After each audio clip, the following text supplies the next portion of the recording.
melanjutkan biografinya Che Guevara, mari kita simak dulu kisah hidup seorang Fidel Castro.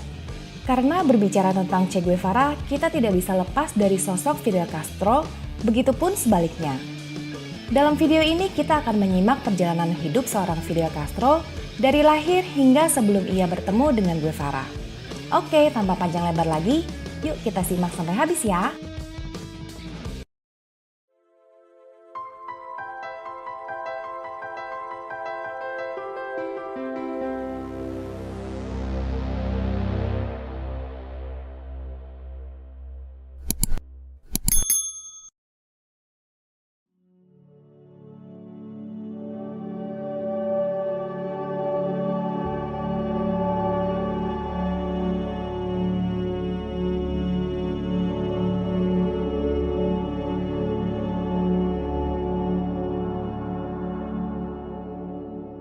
Fidel Alejandro Castro Ruz lahir pada tanggal 13 Agustus 1926 di Biran, Provinsi Oriente, Kuba Timur. Ia adalah anak ketiga dari 7 bersaudara dan ia memiliki 6 saudara tiri.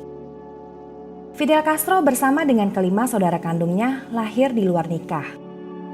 Ayahnya Angel Castro adalah mantan militer Spanyol. Ia sempat terlibat dalam perang melawan Kuba pada tahun 1895 sampai 1898. Setelah kalah dalam perang tersebut, Angel kembali ke Spanyol. Tidak banyak yang bisa ia lakukan di sana. Oleh sebab itu, bersama dengan kakaknya Pedro, mereka kembali lagi ke Kuba pada tahun 1906 untuk mengadu nasib.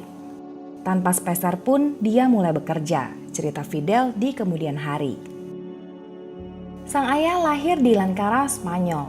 Angel Castro memiliki masa kecil yang sulit. Orang tuanya berpisah ketika ia masih berumur 11 tahun, lalu ayahnya menikah lagi. Di usianya yang ke-12 tahun, Angel memutuskan untuk bekerja dan tinggal di rumah pamannya sebagai pembuat sosis. Di usianya yang ke-15 tahun, ia merantau ke Madrid. Kebetulan, ia memiliki seorang tante yang tinggal di sana. Setelah itu, ia diketahui terus berpindah tempat sebelum akhirnya berhenti di kota Biran, Kuba. Angel Castro adalah seorang pekerja keras. Berbagai macam pekerjaan ia terima. Pernah bekerja di pertambangan nikel dekat Santiago de Cuba, pernah bekerja di perusahaan kereta api, pernah juga bekerja di anak perusahaan United Fruit Company. Ia juga mengorganisir sekelompok orang tukang bangunan untuk membangun proyek-proyek UFC yang saat itu sedang gencar-gencarnya membangun di Kuba. Ia sangat piawai dalam melihat peluang. Tidak butuh waktu yang lama, hanya dalam waktu kurang dari 10 tahun, ia berhasil menjadi orang terpandang di Kuba. Pada tahun 1910, ia telah memiliki banyak bisnis. Di antaranya adalah bisnis tanah, ternak, kayu, dan memiliki tambang yang diberi nama The Desire. Setahun kemudian ia menikah dengan Maria Argota Y. Reyes. Bersama Maria, ia memiliki 5 orang anak. Kejayaan Angel terus meroket. Pada tahun 1914, ia membeli 80 hektar tanah di dekat kota kecil Biran dari seorang Amerika. Di atas tanah ini, ia menanam tebu, jagung, beternak unggas, sapi, dan domba. Ia juga memiliki rumah jagal dan toko rotinya sendiri. Total ada 27 bangunan di atas tanah ini. Di antaranya terdapat sekolah, bioskop, bar, kantor telegraf, apotek, dan arena bertarung. Pembelian lahan ini membuat Angel semakin sibuk, sehingga perlahan tapi pasti hubungan dengan istrinya mulai merenggang. Angel Castro dikenal sebagai juragan yang baik hati. Pada tahun 1926, pemerintahan Kuba yang saat itu dipimpin oleh Alberto Machado meluncurkan serangkaian kebijakan untuk menstabilkan harga gula. Salah satu kebijakannya adalah menurunkan produksi gula hingga 10%. Namun ini malah membuat keadaan menjadi semakin sulit. Gula merupakan salah satu produk utama di Kuba. Dengan adanya kebijakan ini, banyak perusahaan yang memotong upah pekerjanya sebesar 50 hingga 75%. Dan perkebunan-perkebunan milik perusahaan asal Boston, New York, dan Chicago bahkan mem-PHK ribuan pekerja. Angel yang pernah bertahun-tahun hidup di ambang kehancuran mengerti penderitaan para korban PHK. Oleh sebab itu, ia terus mencari alasan untuk memperkerjakan mereka yang menganggur. Rodriguez yang bekerja sebagai juru tulisnya pada masa itu menceritakan bahwa Angel sering merobek surat perjanjian hutang dan memperkerjakan para pengangguran untuk membersihkan ladangnya pada musim sepi. Angel terus menciptakan lapangan kerja sebanyak yang ia mampu. Kebaikan hati seorang Angel memang tidak cukup untuk memperbaiki ekonomi Kuba pada masa itu. Namun akan diingat hingga akhir hayatnya. Hal ini dibuktikan oleh arus pelayat yang meliuk-liuk pada suatu sore di tahun 1956, mengantar peti jenazah Angel menuju ke tempat peristirahatan terakhirnya. Tahun 1917, keluarga Rus Gonzales datang ke Kuba Barat. Bisnis keluarga ini adalah pengangkutan, khususnya pengangkutan tebu dari ladang ke pabrik. Keluarga Rus Gonzales menjalin hubungan bisnis yang mesra dengan Castro. Oleh Prefektur Rus Gonzales, Angel diperkenalkan kepada keponakannya yang berusia 15 tahun bernama Lina Rus Gonzales. Lina diterima bekerja sebagai asisten rumah tangga oleh Angel. Namun seiring berjalannya waktu, Angel dan Lina menjalin hubungan asmara. Hubungan ini terus berlangsung hingga membuahkan 7 orang anak, termasuk Fidel dan Raul Castro. Semuanya lahir sebelum perceraian Angel dan Maria pada tahun 1941. Namun siapa sangka, kedua putra mereka ini akan menjadi orang terpenting dalam sejarah revolusi Kuba. Ibu Fidel, Lina Rus, adalah seorang gadis sederhana namun ambisius. Ia memiliki caranya sendiri dalam mendidik anak. Ada rumor yang mengatakan bahwa Lina menembakkan pistol ke langit untuk memanggil anak-anaknya untuk makan malam. Terdengar agak serem ya. Meskipun Lina tidak fasih dalam menulis dan membaca, namun ia memastikan anak-anaknya mendapatkan pendidikan terbaik yang bisa ia berikan. Pada tahun 1935, orang tuanya mendaftarkan Ramon dan Fidel ke Colegio de la Salle, sekolah asrama terbaik.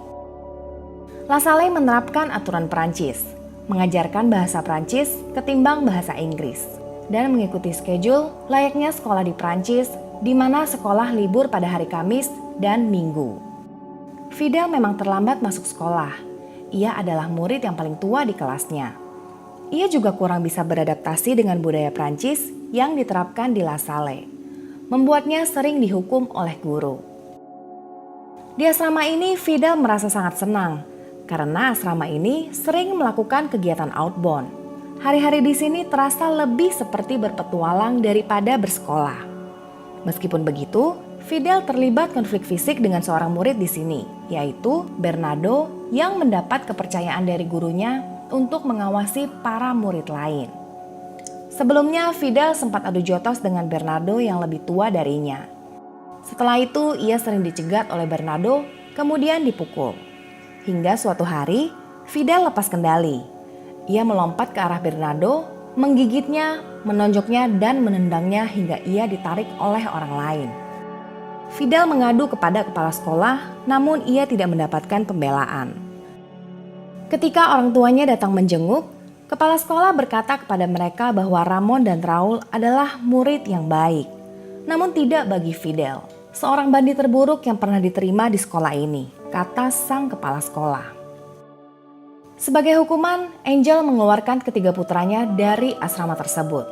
Fidel sangat menyukai asrama tersebut dan memohon kepada ayahnya untuk mengirimnya kembali ke asrama tersebut.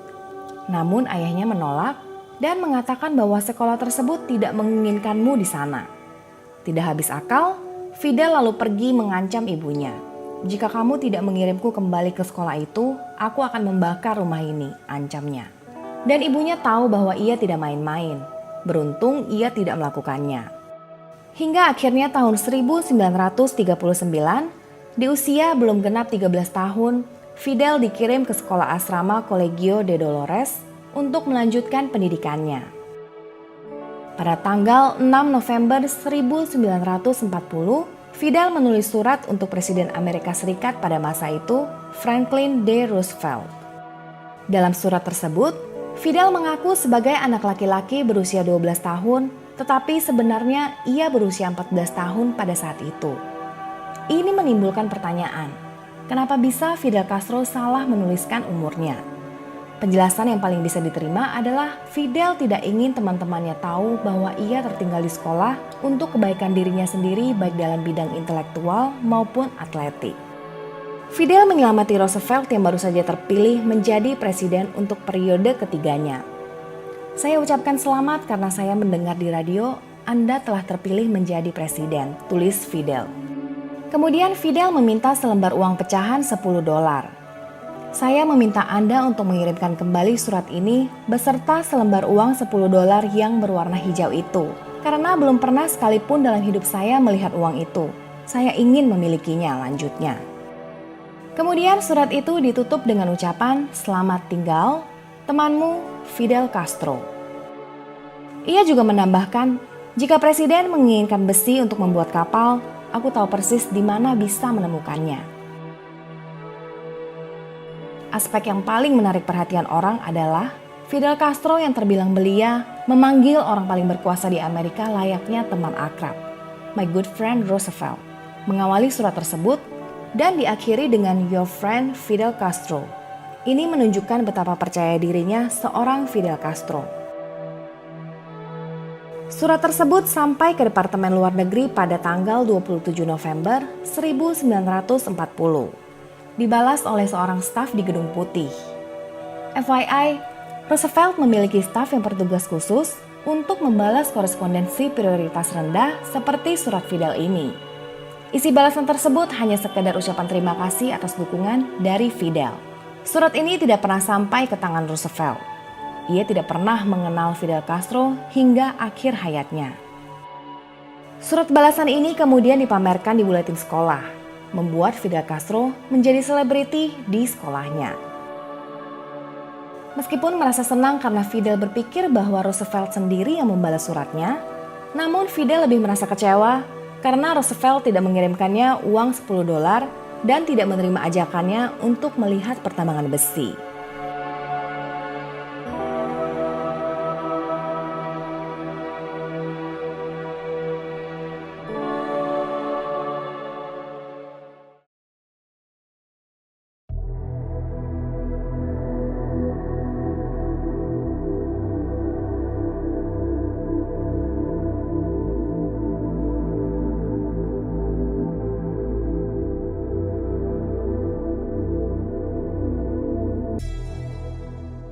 Universitas Havana, khususnya Fakultas Hukum, memiliki rekam sejarah di dunia politik yang cukup menarik.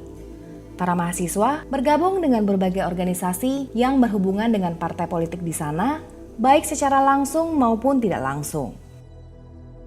Di antara organisasi tersebut, Federation Estudiantil Universitaria atau FEU adalah yang paling kuat.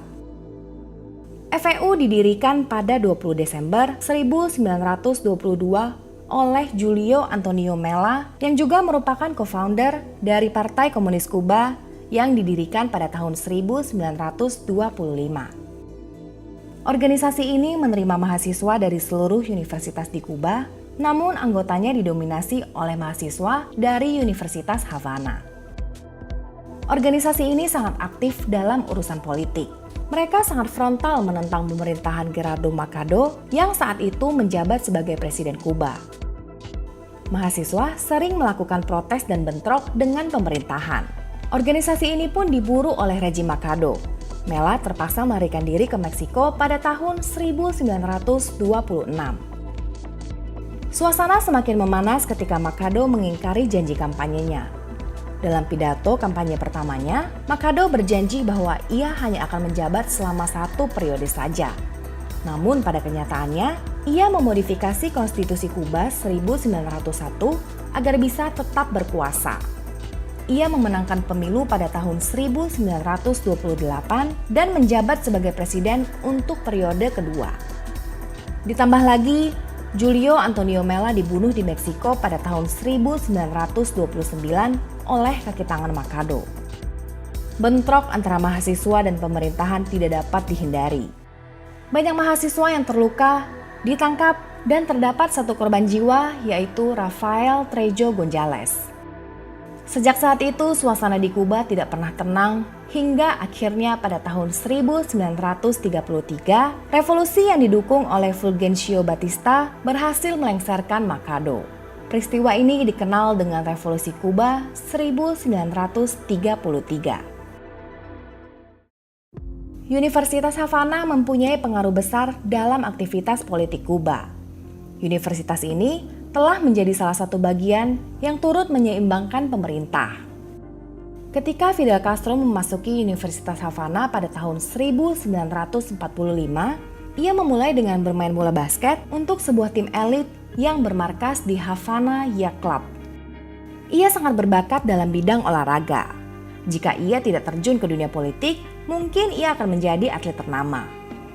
Namun suasana politik Kuba pada masa itu sangat panas. Konflik dari beberapa kelompok politik adalah penyebabnya. Pada masa itu, hampir semua orang mengantongi sepucuk pistol dalam aktivitas sehari-hari. Bukan untuk melukai orang, namun untuk melindungi diri. Fidel Castro juga punya sepucuk. Pada bulan Maret tahun pelajaran pertamanya, Fidel meninggalkan olahraga dan terjun ke dunia politik. Ia mencalonkan diri untuk jabatan politik mahasiswa sebagai delegasi dari Fakultas Hukum. Ia berhasil menang dalam putaran pertama, namun ini membawanya ke pertarungan yang sesungguhnya. Ia harus berhadapan dengan Manolo Castro, seorang anggota MSR dan juga merupakan presiden FEU. Fidel Castro kalah telak. Fidel iri dengan popularitas Manolo Castro. "Saya benar-benar sendirian di universitas," kata Fidel mengingat perasaannya pada saat itu. Kemudian ia melanjutkan, "Benar-benar sendirian. Tiba-tiba dalam proses pemilihan itu, saya berhadapan dengan yang mendominasi universitas." Fidel Castro memulai debut politik nasionalnya pada hari Rabu, 27 November 1946 dalam acara peringatan para mahasiswa martir. Fidel menjadi pembicara terakhir dari 3 pembicara. Dalam pidatonya tersebut, Fidel menyebutkan bahwa Jose Marti sebagai pelindung kemerdekaan Kuba. Jose Marti adalah seorang penyair dan penulis yang juga merupakan pemimpin gerakan kemerdekaan Kuba dalam Perang Spanyol-Amerika. Ia merupakan pahlawan terbesar bagi rakyat Kuba. Dalam pidatonya, Fidel Castro membangun ideologi melalui kemenangan revolusi Kuba, bahwa tugas rakyat untuk bersatu dan pemerintah bertanggung jawab atas Kuba yang berdaulat dan independen yang berkomitmen untuk kesejahteraan bagi seluruh orang Amerika Latin. Ideologi ini terus dipegang Fidel dalam karir politiknya. Fidel Castro juga mengkritik keras pemerintahan Ramon Grau yang saat itu menjabat sebagai presiden menggantikan Batista. Ia mengatakan bahwa Grau tidak pernah menepati satupun janji kampanyenya. Batista dan Machado telah membunuh banyak rakyat Kuba, namun Grau membunuh harapan itu sendiri, kata Fidel Castro. Pidato tersebut berhasil menyentuh hati para audiens. Pidato tersebut mendapat exposure pers yang luas. Beberapa koran memuat pidato tersebut secara keseluruhan. Tidak ingin Fidel Castro menjadi lawan politik, Manolo Castro menggait Fidel. Dengan segera, Fidel Castro menandatangani kontrak dengan MSR. Tanggal 10 Desember 1946, bersama dengan MSR, Fidel Castro terlibat dalam insiden penembakan Leonel Gomez, anggota UIR yang merupakan saingan Manolo Castro. Seorang saksi sempat mengidentifikasi Fidel Castro sebagai penembak, namun ia mencabut kesaksiannya, sehingga kasus ini tidak pernah diproses lebih lanjut. Bersama dengan MSR, aktivitas revolusi Fidel Castro mulai padat. Bahkan ia sampai bergabung dengan ekspedisi yang dipimpin oleh Juan Rodriguez, pengasingan asal Republik Dominika, demi membantu revolusioner di sana untuk menggulingkan diktator Rafael Trujillo. Mendengar kabar ini, Ibu Fidel sangat sedih. Lantas ia pergi ke kamp pelatihan untuk membawa Fidel pulang ke rumah. Namun Fidel kekeh pada pendiriannya. "Aku tidak bisa mundur sekarang," kata Fidel kepada sang ibu yang sudah menempuh perjalanan jauh. "Menggulingkan Trujillo adalah misi demokratik, dan jika harganya adalah nyawa, maka kami semua di sini siap untuk membayarnya," lanjut Fidel. Fidel mengantar sang ibu meninggalkan camp. Yakinlah semua akan berakhir dengan baik dan tidak akan terjadi hal yang buruk, kata Fidel berusaha menenangkan sang ibu. Namun ekspedisi ini tidak pernah sampai ke Dominika. Jauh-jauh hari, FBI sudah menerima informasi mengenai ekspedisi ini sehingga mereka sempat memperingati Rafael Trujillo agar bisa melakukan tindakan pencegahan. Ditambah lagi kekurang kompakan membuat tim terpecah belah. 29 Juli 1947, sekitar 1.200 orang telah siap untuk berangkat ke Republik Dominika. Namun pemerintahan Grau yang menerima informasi dari FBI menggerebek sebelum mereka berlayar. Banyak yang tertangkap, namun Fidel berhasil melarikan diri dengan melompat dari kapal dan berenang ke pinggir pantai. Fidel Castro belajar dua hal dari gerakan tersebut. Yang pertama, kerahasiaan adalah bagian vital dari sebuah operasi. Dan yang kedua, untuk ekspedisi semacam ini, kamu harus memilih orang-orangmu sendiri. Pada 11 Oktober 1948, Fidel Castro menikahi teman kampusnya dari Universitas Havana, Mirta Diaz Balart, yang juga merupakan putri dari Rafael Jose, politikus elit, dan juga wali kota Banes. Fidel menerima $10.000 dari sang mertua untuk bulan madu mereka selama 3 bulan di New York. Diketahui pasangan ini juga menerima kado pernikahan sebesar $1.000 dari Fulgencio Batista. Setahun kemudian, Mirta melahirkan putra pertama mereka yang diberi nama Fidelito. Setelah itu, Fidel Castro fokus pada kuliahnya dan mendapatkan gelar doktor hukum pada September 1950.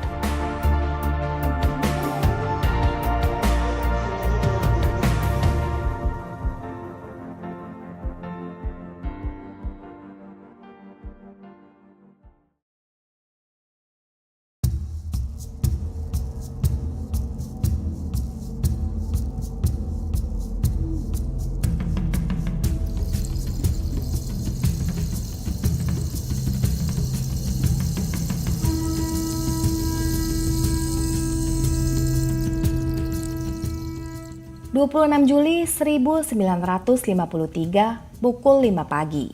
Moncada Barak, Santiago de Cuba, pangkalan militer kedua terbesar di Kuba. Sekelompok kendaraan mencoba menerobos masuk ke dalam barak melalui 3 titik.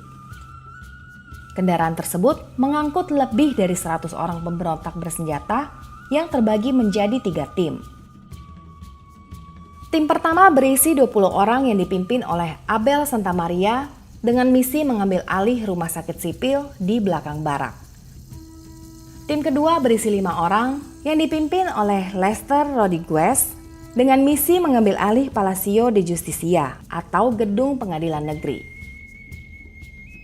Dan tim ketiga berisi 90 orang untuk mengambil alih barak termasuk pemancar radio, dipimpin oleh Fidel Castro.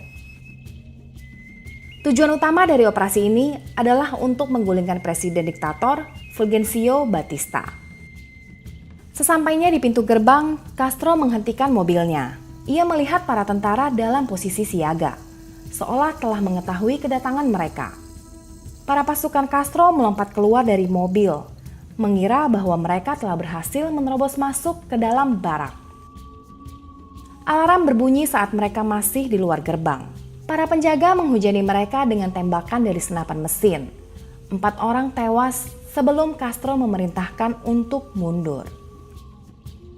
Pasukan Abel yang berhasil menduduki rumah sakit kemudian diserbu. Mereka yang tertangkap di sini kemudian dieksekusi tanpa melalui proses pengadilan. Yup, operasi ini kacau balau. Mobil-mobil pemberontak terpencar, bahkan mobil gerilya yang mengangkut senjata berat nyasar entah kemana. Nyali sebagian pasukan menciut dan menolak untuk bertempur. 9 pemberontak tewas dan 11 lainnya terluka. 18 pemberontak yang menyerang rumah sakit tertangkap dan dieksekusi 2 jam kemudian termasuk Abel. Puluhan pemberontak termasuk Raul Castro ditahan untuk diadili. Fidel Castro sendiri berhasil kabur dan bersembunyi di pegunungan Sierra Maestra. Ia kemudian mendirikan kamp gerilya di sana. Beberapa hari kemudian, Setelah Castro mendapatkan jaminan bahwa ia tidak akan dibunuh dan akan mendapatkan proses pengadilan yang adil, ia pun menyerahkan diri. Fidel Castro bertindak sebagai pengacara untuk dirinya sendiri. Selama proses pengadilan, menurut klaim Fidel Castro, terdapat 56 tahanan yang tewas akibat disiksa oleh militer. Kepada hakim, Fidel Castro mengatakan bahwa tuduhan yang dilayangkan kepada mereka, yaitu pemberontakan bersenjata melawan negara, tidaklah tepat.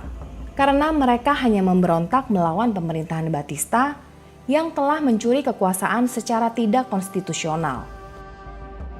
Dalam pengadilan tersebut, Castro juga mempermalukan Angkatan Darat atas tindakan penyiksaan yang mereka lakukan terhadap anggotanya yang telah menyerah. Hakim memberikan vonis yang bervariasi, dari 3 bulan hingga 10 tahun penjara. Untuk Raul Castro divonis 13 tahun penjara, sedangkan untuk Fidel Castro divonis 15 tahun penjara. Fidel Castro berbicara hampir 4 jam dalam pembelaannya. Inti dari pembelaannya adalah tentang anti-imperialisme dan keadilan bagi rakyat kecil Kuba, dan diakhiri dengan kalimat, "Kau boleh kutuk saya, sejarah akan membebaskan saya." Di balik jeruji besi, Fidel Castro menamai kelompoknya ini dengan nama Gerakan 26 Juli dan menulis buku Sejarah akan Membebaskanku. Pada 10 Maret 1952 sebelumnya, Fulgencio Batista yang kembali mencalonkan diri dalam pemilu memutuskan untuk mengambil kekuasaan secara paksa dari pemerintahan Carlos Prio. Alasannya yang pertama, karena hasil polling menunjukkan bahwa kecilnya kemungkinan bagi dia untuk menang. Dan yang kedua adalah karena kedua calon saingannya sama-sama berjanji akan mencabut Batista dari jabatan Kepala Angkatan Darat jika mereka terpilih nanti. Batista juga menyadari popularitasnya kalah telak dari kedua calon. Satu-satunya yang ia miliki saat ini hanyalah pasukan Angkatan Darat. Oleh sebab itu, ia menggunakan kekuatan tersebut untuk mengambil alih kekuasaan. Kudeta yang dilakukan oleh Batista ini telah menghancurkan demokrasi Kuba yang memang sudah rapuh. Batista juga membatalkan pemilu yang sedang berlangsung. Batista juga membawa Kuba bergeser ke kanan, mempererat hubungan dengan Amerika dan elit global. Sebenarnya Fidel Castro sempat menuntut pemerintahan Batista, namun semua upaya hukum berujung sia-sia. Oleh sebab itu, Fidel Castro menghabiskan 1 tahun dalam hidupnya untuk mengumpulkan senjata dan pasukan demi menggulingkan Fulgencio Batista dari tahta yang ia curi. Meskipun menyadari besarnya kekuatan militer, Fidel Castro tetap melancarkan serangan ke Moncada Barracks. Fidel Castro memerintahkan orang-orangnya untuk tidak menumpahkan darah jika tidak ada perlawanan senjata.